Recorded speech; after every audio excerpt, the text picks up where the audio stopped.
What's going on, y'all? Welcome back to another episode of The Jump. Kind of got a little reaction podcast. Week 13 was pure chaos, and it was everything I could have dreamed of. So, basically just going to look through the schedule and talk about the games that I think need to be talked about, because it was unreal. And some things worked itself out for the playoffs, some things made it even more chaotic. And as of right now, we don't even have a Big 12 championship lock. Georgia's in for the SEC. Certain teams are in for their conference game, but the Big 12 could be, I believe, 6 different teams right now as we speak. It's pure chaos. Everything is just perfect how it went. So with that being said, let's get straight into it. So I'm going to start off with the noon slate, a couple games that are massive games, just for the whole shape of the season and everything. Number 5, Indiana at number 2, Ohio State. Ohio State absolutely rolls. So the scripted drive, the first drive of the game, Indiana looks incredible.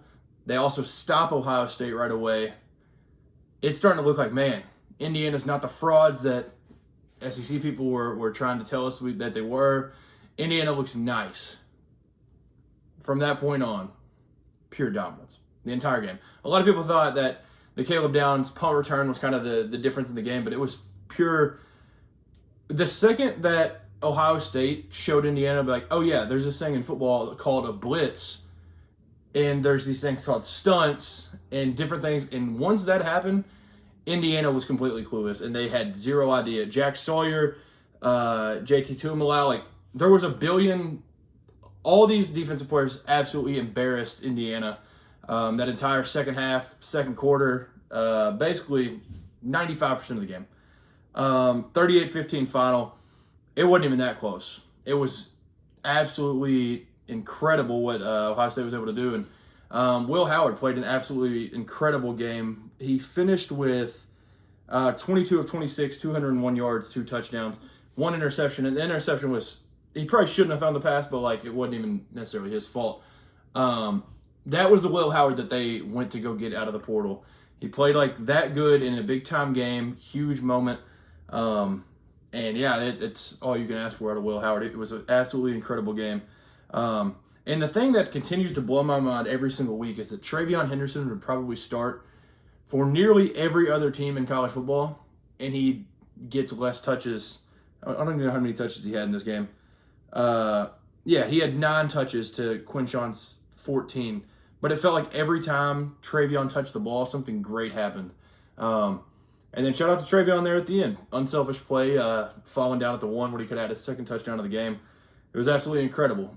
Pure dominance the entire game out of Ohio State. And Kurt Cignetti, he kind of made it obvious in the postgame where he wasn't necessarily worried. And he was like, well, we need to be in the playoff. We deserve to be in the playoff. And it was just dominance from not start to finish, the second drive to finish, I guess you could say. So Ohio State gets it done. And then at that point, after that game, I was like, man, Indiana got blown out. 23 points. They're probably not going to let them get in the playoff at this point, because first true opponent they play is, an absolute blowout. And then you get to the point that everything else happens in this day to where Indiana's going to be in the playoff as long as they beat Purdue. So Indiana kind of won the Saturday overall because of all the SEC chaos that happened that I'll bring up here in a minute. But massive win for Ohio State. Got a huge win. And all the Ryan Day naysayers were kind of quiet on Saturday. Ole Miss at Florida is the other big game of the noon slot. The takeaway from this game is the chaos at the end where Jackson Dart throws a pick and he cries about it kind of on the sideline, and he's like, man, all this stuff. It gets reversed. He goes out and throws another pick. He basically threw 3, or was it? It might have been 4. I can't even fully remember the full ending of that game because it was chaos. But threw 3 or 4 interceptions in the last 3 minutes. It was crazy. Especially looking at the Jackson Dart that played in that first half, that was absolutely dealing and played an incredible first half of football. And then that second half, he just fell apart. And Billy Napier's done as good a job as anybody in college football. And now it shows why they kept him. And I thought it was a good idea from the second they said it, even after the Texas loss, all that DJ Lagway is the truth, and they've got to keep him. He makes plays, and he's just like, he's whatever you want to call the opposite of a system quarterback. He just like creates everything, and he's incredible in every facet of the word. So number 9, Ole Miss goes down, and it kind of stemmed from the Trey Harris injury. I thought he got hit in the boys, but I think it was a hip thing, and that fumble kind of resulted in what the rest of the game looked like. 24-17 victory for Florida, and I mean, this is probably they're very similar to Kansas. Kansas, we expected them to be good this year. Florida, we didn't know. But both those teams are on a trajectory right now where it's like, looking in 2025, watch out, because these guys could do something special. So, yeah, Ole Miss, obviously out of the college football playoff. I don't think they should be in under any circumstances at this point. When you lose to Kentucky, LSU, and Florida, that's horrible. Like, one of those is at home. Kentucky on your home field. You can't put a team like that in the playoff. And I thought they were going to do it at this point. They just had to win out. But, yeah, it's not – there's no reasoning for why they should get in at all. Other than that, I think this was a 3:30 game. The Penn State-Minnesota game.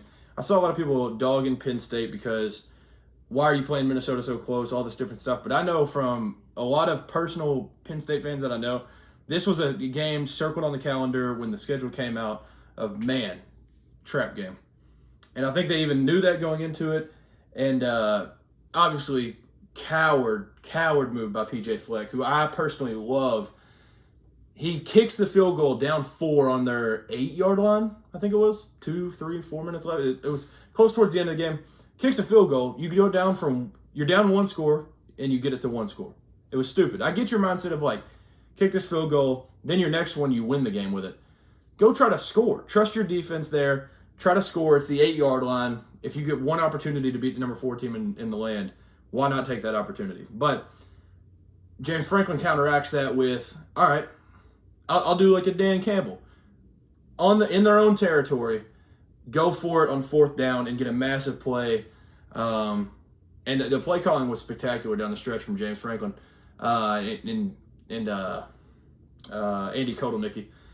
That was incredible. It was just a beautiful executed game plan there down the stretch. And one coach coached not to get blown out or not to lose, and one coach coached to win. And I thought it was perfect.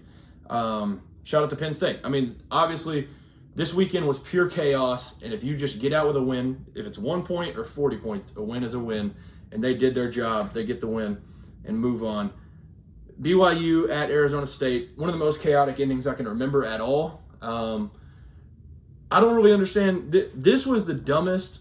Thank you to freaking Kenny Dillingham, because he makes PJ Fleck not even look stupid. This was insane because if you didn't watch this game, their 1st and goal, I think it was, they go and I was like, oh, they'll just punch it in. They're up 5, score, 2-possession game. Then they got to go the whole field, like whatever. Even if you just kick a field goal, you're up 8. They also still have to go the whole field and get the 2-point conversion. Why not just trust it? Just score. Instead, he runs back, Sam Leavitt. He runs back, tries to waste time, 2nd and goal from like the 30. Run back again, 3rd and goal from like the 39 or something. Like it didn't go as far, I think. Then they get to like 4th and goal from like the 50. And there's like, I don't even know how much time it was at that point, but Sam Leavitt, he just ends up throwing the ball up in the air, hoping to burn all 4 seconds, and it ends up dropping with 1 second. That's when the chaos starts. The crowd storms the field, all this different stuff. Cam Scatterbo has to play bouncer and get all these guys off the field with all the security and stuff. They get everybody off the field. They're like, all right, 1 second's left. Kenny Dillingham's ripping the refs, all this different stuff.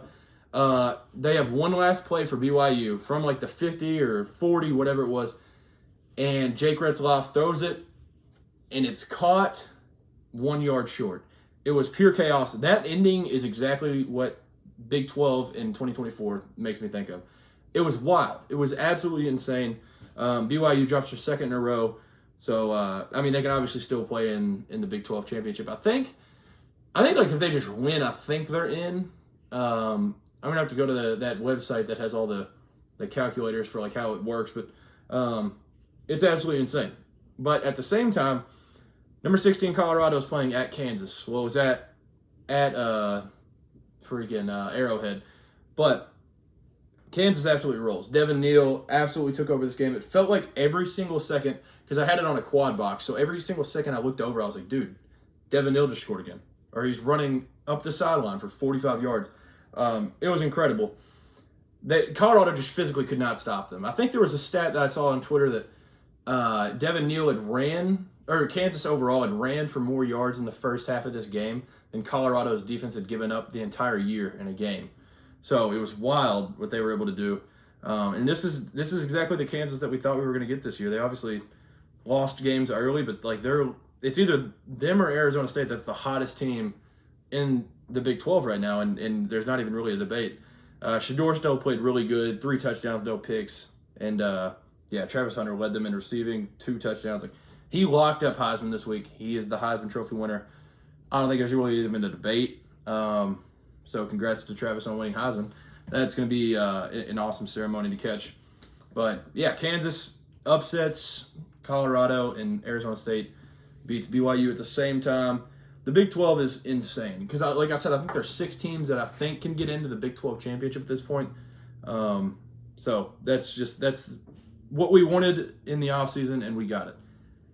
Then Army and Notre Dame, this was a pure beatdown from start to finish, really, from Notre Dame. They win 49-14, garbage time touchdown to get 14. I do want to note, favorite uniforms of the season. Those Notre Dame uniforms were absolutely incredible. Beautiful uniforms. Played at Yankee Stadium. Everything was just perfect for that. And this was exactly, Notre Dame is amazing. I saw they popped up a graphic on there. So Jeremiah Love, he just tied the school record for consecutive games with a rushing touchdown. He's legit an NFL running back and a sophomore in college body. He's an NFL-bound guy. 130 yards, 2 touchdowns out of Jeremiah Love, and that was kind of the story. Riley Leonard threw 13 passes. Like this was kind of the story of the game. They just abused them on the run, or on the ground, and then they just pure dominance from start to finish. They dominate both service academies this year. I thought this one would be a lot closer. It was like a 2 touchdown spread, but they waxed them. So that's I think Army's still locked for the AAC championship, but like that winner is going to be super interesting because I think Army, they're still ranked in the AP poll.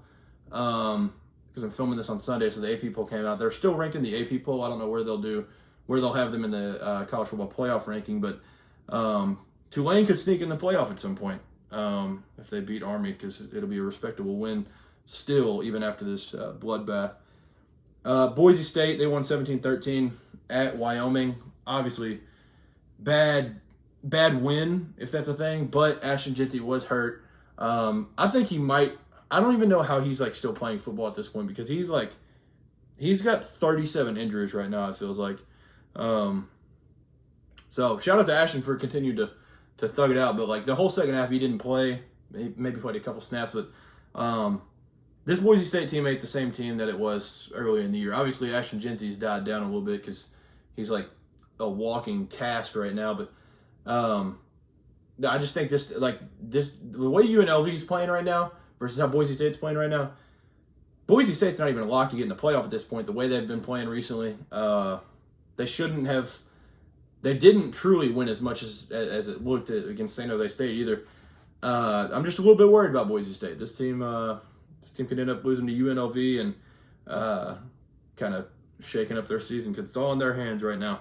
They do have Oregon State this week, so Oregon State coming off the Pac-2 championship, so that'll be an interesting game.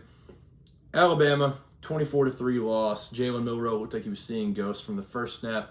This game was built on turnovers and running the dang ball. Jackson Arnold looked good. Jalen Milroe looked terrible, and I think this is probably the worst loss since Saban did lose to UL Monroe. I was going to say this is probably the worst loss since Saban era. Obviously, it's a conference game, so like it's hard to say, but that speaks to how dominant Nick Saban was in his time. It was just like from the start. Like Alabama could never do anything. They held I believe Jalen Miller had like 6 rushing yards. I think that's all he ended up with. 7 rushing yards. It was crazy. 3 interceptions for him. And like I said, Jackson Arnold, he was 9 for 11. Didn't have a touchdown or anything, but he played really well. Oklahoma ran for 260 on the Tide, and this is just, it's crazy. I mean, they had made so many college football playoffs with the 4-team field, and the first team of a 12-team field is going to miss the college football playoff. And I don't really think they deserve to get in at all, but we'll see. I mean, I don't think there's even a chance of them getting in. I think at this point the SEC championship is Georgia and the winner of Texas A&M. So I think they're out of like everything. They're not making the college football playoff, and pure dominance from the beginning. Because like at kickoff I was like, man, this is weird. Oklahoma made their senior night. Alabama, I guess it's cool to like maybe be in the game. And they weren't even only in the game. They just dominated. And I mean, this is Oklahoma, like, this feels like the true Oklahoma that they've started playing like the last couple weeks, but and maybe it was an adjustment to the SEC. I don't really know, but all the injuries early in the year kind of haunted them, and it was just a super impressive win for the Sooners, 24-3. And then the chaos game, I don't even remember I should have looked at what time this went off last night. 43-41, Auburn beats Texas A&M in 4 overtimes. Absolutely amazing play call by Colin Klein at the end of the game for Texas A&M on that 4th overtime 2-point conversion, and it hits him right in the chest and he drops it.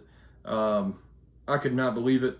This game was pure chaos. A&M probably shouldn't have been at that point anyways. I mean, they definitely were sleepwalking, and the Mike Elko interview kind of shows that what he if you missed it, what he said was at their presser this week, he had said something like, obviously we're looking towards we're focused on each game, we're focused on Auburn, and that ended up biting him. So even Auburn's social team kind of cooked them on that. They were like, oh well, hope you do well against Texas. But I think they were just kind of sleepwalking. They went down 21-0 in this game, and they were able to battle back and make it obviously super interesting going to 4 overtimes.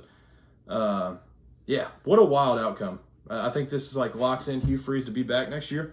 Peyton Thorne though, 301 yards, 19 for 31. Like, that's crazy. I don't know where this Peyton Thorne came from or what he did with the actual Peyton Thorne, but unreal game from him. Jarquez Hunter had 130 yards, 3 touchdowns. But the real takeaway from this game, the guy that had 7 catches, 128 yards, and 2 touchdowns, and basically a half. He scored that second touchdown in the second half, but this was insane, and it's back-to-back weeks of Cam Coleman doing this. Legitimately, the top 3 receivers in all of college football are 3 freshmen: Jeremiah Smith, Ryan Williams, Cam Coleman. The best freshman class of all time. It's just unreal. Cam Coleman is a absolute dude, and he's going to be amazing for Auburn going forward. So A&M, they're still in control of their own destiny. They can still win next week, which I think they will. They can win next week, get into the SEC championship, win the SEC championship, make the playoff. I'm not sure if they can get in with 4 losses because they would have their 4th loss in the SEC championship, but we'll see. It's just absolute chaos, and I love it. But one thing I do want to note, I've seen all last night, even throughout the week before these games, and especially now, South Carolina fans, people talking about South Carolina. A 9-3 team does not deserve to be in. I don't care if they beat Clemson next week. I don't care at all. There's going to be a team that you're compared against when looking at resumes and different stuff. Ole Miss went to Columbia and beat them 27-3. Playing the games should matter. If they played and it was with fully healthy rosters on your home field and they beat you by 24 points, you do not deserve to be in the college football playoff over that team. And Ole Miss sure as heck doesn't deserve to be in. South Carolina, I'm tired of all the talk. Like, they're going to be ranked high, they're going to be right on the fringe, and they're going to get left out, as they should, and they're going to be mad about it. It's going to be stupid. I'm going to be so mad, but life's life. South Carolina does not deserve to be in the playoff. I just want to put a little PSA out there. South Carolina should not be in the college football playoff. they like a 3-loss SEC team with losses like theirs, where they're to a 9-3 Alabama, a 9-3 maybe 8-4 LSU, and a 9-3 Ole Miss. When those are your losses, and you're comparing it to like a 2-loss Big Ten team, a 2-loss ACC team, like the ACC runner-up, those teams deserve to be in more than South Carolina. I'm an SEC guy. I love the SEC. I'm ride or die for the SEC. Those teams have more reasoning to get into the college football playoff than putting in a 3-loss team that just because they got hot at the end of the year doesn't mean anything. Like, take the momentum that you have at the end of the year, go win a bowl game, and go win next season and rightfully get yourself into the college football playoff. But as of right now, they do not deserve to be in. 3-loss teams do not deserve to be in the playoff this year. I might change my mind on that in the future, but this year, 3-loss teams don't belong in. So I think that's it. A little bit of a wrap up. I'll have more college basketball talk in the episode in the week, during the week sometime. Georgia, big win over St. John's today. LSU UCF was absolute cinema. Rutgers goes down to Kennesaw State. There's been a lot of good basketball on today. I'm trying to think. I don't know when my last episode was that I did. I don't think I talked about. I want to say the Alabama-Illinois game was coming on when I did the last one. So, St. John's Baylor, that happened after. Possible game of the year, and we already got it in Feast Week. So, Maui starts tomorrow. Going to be excited for that. This will probably come out Monday morning or Sunday night. We'll see. But yeah, a lot of basketball going on these next few days. So, I'll be locked into that. Super excited. Great time of the year. Best time of the year. Thank you for tuning in yet again to another episode of The Jump. Peace.